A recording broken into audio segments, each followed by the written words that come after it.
What overwhelms you? Do you remember nearing the end of 2020 and just longing for it to be over? Well, you certainly weren't alone. As 2021 approached, surveys began pouring in, showing that Americans in record numbers, some 65%, were exhausted and feeling overwhelmed. Eventually, a new year dawned, and along came 2021, bringing with it much needed progress. The reopening of businesses and schools, the ability to gather freely, and to once again breathe without a mask, to make it through an entire day without hearing the word COVID. But while many of the negative circumstances once cited by people as the cause of their angst began to subside, the mindset of barely getting by did anything but. Instead, this feeling appears to have taken root and become almost a new normal for many. Chances are that many, if not most, of those listening were swamped or stressed or overpowered or overcome, bewildered, or buried under, or just, well, overwhelmed. I know what it's like to have more to do than I can possibly accomplish. Maybe you're the employee doing the work for two people and only getting paid for one. Maybe you're the one who barely makes it home to feed the family and then rushes one child off to music lessons and the other to soccer. Maybe you're inundated by bills, financial pressures, social obligations, expectations, extended family concerns, and nagging health issues. Perhaps you feel overwhelmed by your marriage, having barely enough energy to be polite, much less loving or supportive or a romantic partner. We all feel overwhelmed at times. Would it surprise you if I said that God's solution for you when you are feeling overwhelmed by the pressures of life is that He wants you overwhelmed?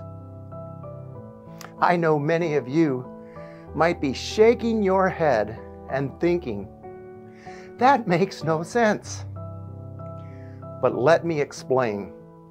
I'm going to say a word in Greek, and I want you to say out loud the first thing that comes to mind.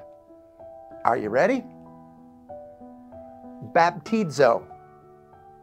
So, if you've ever read the Bible or even stepped foot in a church, you might have immediately said baptism, referring to a person being submerged in water. Certainly the word baptizo is used in this context. For example, in Mark chapter 1 and verse 19, it is the word that describes the event when Jesus was being baptized in the Jordan River by John the Baptist. But the Greek word baptizo also has a parallel English word, one which we are all very familiar with. Yes, it's the word overwhelm.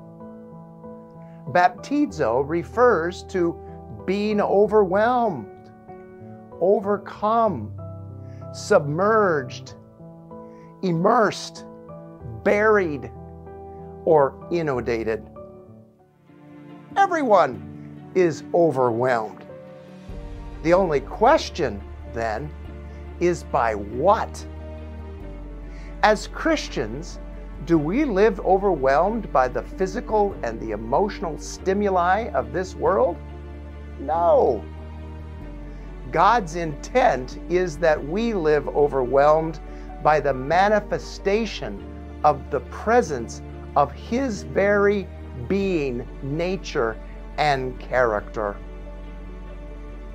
Ultimately, life as God intended is you and I living overwhelmed by who Jesus Christ is and the relationship He brings us into with God the Father.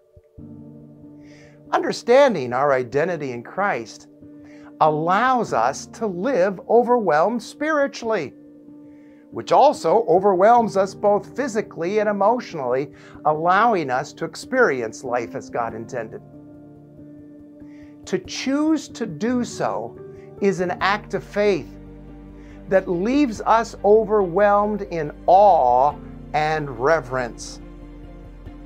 Are you living overwhelmed by His Spirit moment by moment? Or are the cares of this world overwhelming you? Many of us feel stressed and get overwhelmed, not because we're taking on too much, but because we are not overwhelmed by Christ's presence in the present moment. He doesn't promise to take all the cares of this life away, but He does promise to be our sufficiency through the circumstances as we maintain our focus on Him. In fact, the only way to live life as God intended is to live overwhelmed by Jesus.